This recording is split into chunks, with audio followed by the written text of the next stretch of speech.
अभी बड़ा इंपॉर्टेंट एक कोर्ट ने जजमेंट दी है जिसमें उसने बोला कि आईटीआर भरना कितना इंपॉर्टेंट है। पूरा केस बताऊंगा मैं, और ये उन लोगों के लिए सबक है जो मेरे खिलाफ अगेंस्ट है, मेरे कि सर डराते रहते हैं, जो कहते हैं 500 रुपये में आईटीआर नहीं भरनी चाहिए, 1000 में नहीं भरनी चाहिए।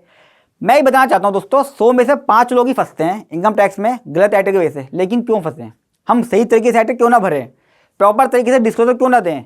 एक गलती की वजह से सिर्फ एक व्यक्ति ने अपना 1.5 करोड़ का कैश इन हैंड आईटीआर में दिखाया, उसकी वजह से उसको उसके ऊपर 1.5 करोड़ का टैक्स भरना पड़ा। यानी कि आईटीआर की जरा सी गलती और 1.5 करोड़ का टैक्स कैसे भरना पड़ा, आज की वीडियो में बताऊंगा। आखिर से जरूर देखिएगा, और अच्छे लगे तो शेयर जरूर कीजिएगा, क्योंकि आप जानते हैं प्रैक्टिकल प्रॉब्लम के प्रैक्टिकल सोल्यूशन। केस क्या है? ह्यूज कैश डिपॉजिट था 1.56 करोड़ का असेसी के बैंक अकाउंट में। लास्ट ईयर उसने काफी सारा कैश विड्रॉल करा हुआ था, ऐसा मैं अज्यूम कर रहा हूं, और केस लॉस के अंदर भी है कि उसने काफी सारा कैश करा हुआ था विड्रॉल। इनकम टैक्स रिटर्न भरते वक्त जब उसने भरी income tax return, cash in hand दिखाया नहीं, नील का दिखाया, नील। वहां पे वो कॉलम छोड़ गए 31 मार्च में हम डालते हैं ना, उसने वहां पे कैश नहीं भरा। एक बार दिखा देता हूं कि वो कहां दिखाना पड़ता है, जो वो व्यक्ति भूल गया। वो भर गया, जिसने भी उसकी आईटीआर भरी वो भूल गया। ये आईटीआर कॉलम है, छोटा मोटा, ये रहा कैश इन हैंड। थोड़ा सा मैं इसको जूम करके वैसे दिखाता हूं ताकि आपको सही तरीके से दिख जाए ये। अब कोर्ट ने उसकी बात नहीं मानी कि भैया, उसने क्या बोला कि भैया जो मैंने कैश जमा कराया है, पिछला कैश विड्रॉल था और मेरे पास वो कैश इन हैंड था, वही जमा कराया है, आईटीआर में दिखाना भूल गया। उसने ये बोला, उसने कहा जिस बंदे ने आईटीआर भरी भूल गया तो भूल गया, वो हो सकता है एक्चुअल में भूल भी गया हो, लेकिन कोर्ट ने क्या करा हो उसकी एग्जैक्ट वर्डिंग बताऊंगा। और ये केस लॉस डिस्क्रिप्शन बॉक्स में डाल दिया मैंने, आप पढ़ लेना। कैश का मामला था और 90% केस कैश की वजह से आते हैं, ध्यान रखना। कोर्ट ने क्या बोला, ITR is a square document, बड़ा ही स्केयर डॉक्यूमेंट है, दुर्लभ, प्रेस्क्राइब इन द लॉ के अंदर प्रेस्क्राइब है, प्रॉपर तरीके से बनाया गया इनकम टैक्स रिटर्न।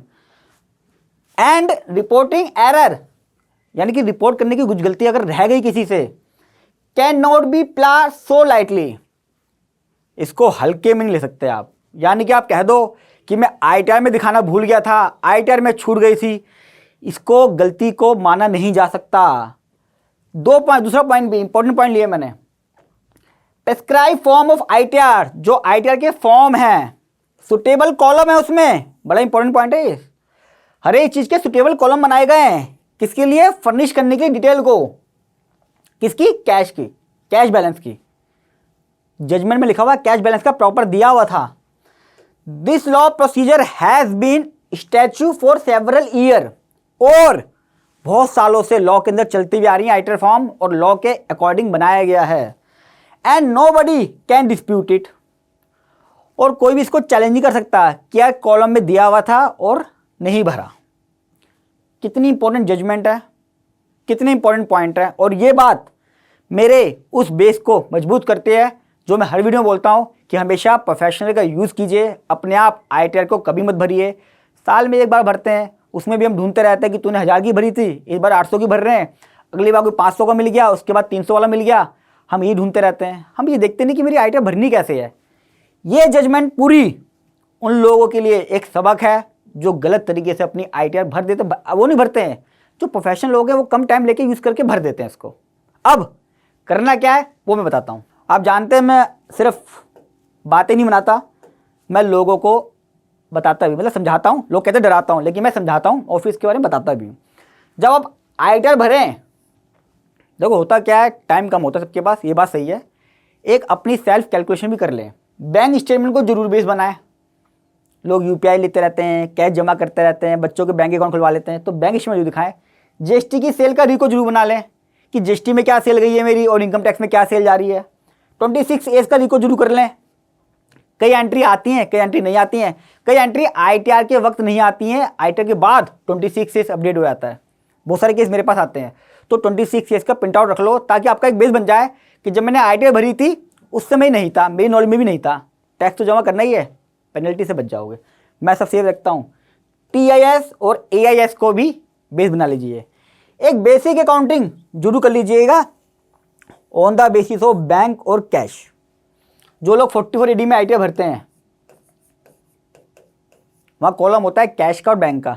मेरे पास केस लगे पड़े हैं जहाँ सारी की सारी सेल कैश में डाल दी है। और जब उसका बैंक स्टेटमेंट आया तो बैंक स्टेटमेंट में भी 20-25 लाख रुपए आया हुआ था। तो इसका मतलब जिसने भी आइटम भरी उसने बैंक स्टेटमेंट नहीं देखी, उसने क्या करा, सारा का सारा कैश में डाल दिया। क्यों? अगर बैंक स्टेटमेंट आएगी तो उसको उसका टोटल करना पड़ेगा, उसमें टाइम लगेगा। और टाइम क्यों देगा जब 500 रुपये ही भरनी है ITR। तो उसने क्या करा, अच्छा इतना टैक्स बनना 5 लाख का, 40 लाख की सेल दिखा दे, 38 लाख की सेल दिखा दे, कैश में दिखा दे। तो कैश में डाल के भर दिया।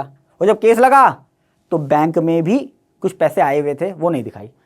इस बेसिस पे एक प्राइमरी छोटी सी अपनी सेल्फ कंपटीशन बना लीजिएगा और जिससे भरवाएं उसके भी कैलकुलेशन को चेक कर लीजिएगा कि भैया मेरा बैंक स्टेटमेंट, GST 26 क्या ये सब सही है या नहीं है। भले ही आप कितने की भरवाएं कोई फर्क नहीं पड़ता, लेकिन कम से कम ITR सही तरीके से भरनी चाहिए, वरना कोर्ट क्या कहेगा, डोंट टेक लाइटली। दोस्तों वीडियो कैसी लगी कमेंट बॉक्स में जरूर बताइएगा, और फर्स्ट टाइम आ रहे हैं तो चैनल को सब्सक्राइब कर लीजिएगा। और आपकी अगर कोई क्वेरी है कमेंट बॉक्स में आप मेरे से पूछ सकते हैं, क्योंकि मैं डेली बेसिस पे सारे कमेंट्स का पर्सनली रिप्लाई देता हूँ। और ये सिंगल चैनल है जो हर एक कमेंट का रिप्लाई कर रहा है आज भी। अभी कम आ रहे हैं, ज़्यादा आएंगे तो वो देखा जाएगा, लेकिन आज मैं कोशिश करता हूँ हर एक कमेंट का रिप्लाई जरूर करूँ। और जितना हो सके अपने सर्कल में शेयर कीजिएगा, फेसबुक पे, व्हाट्सएप पे, क्योंकि लोगों को पता चले कि सिर्फ इनकम टैक्स रिटर्न नहीं, TDS जमा करना है, प्रॉपर्टी का या कोई और फॉर्म भरना है, GST जमा करनी है, प्रॉपर तरीके से रिकन्सिलेशन करके उसका रिकॉर्ड रख के ही फाइलिंग होनी चाहिए, ताकि आगे कोई दिक्कत ना आए और कोर्ट इस तरह की जजमेंट आपके केस में दे पाए कि आप इसे बहुत हल्के में लेते हो। जल्दी मिलूंगा एक वीडियो के साथ, तब तक नमस्कार।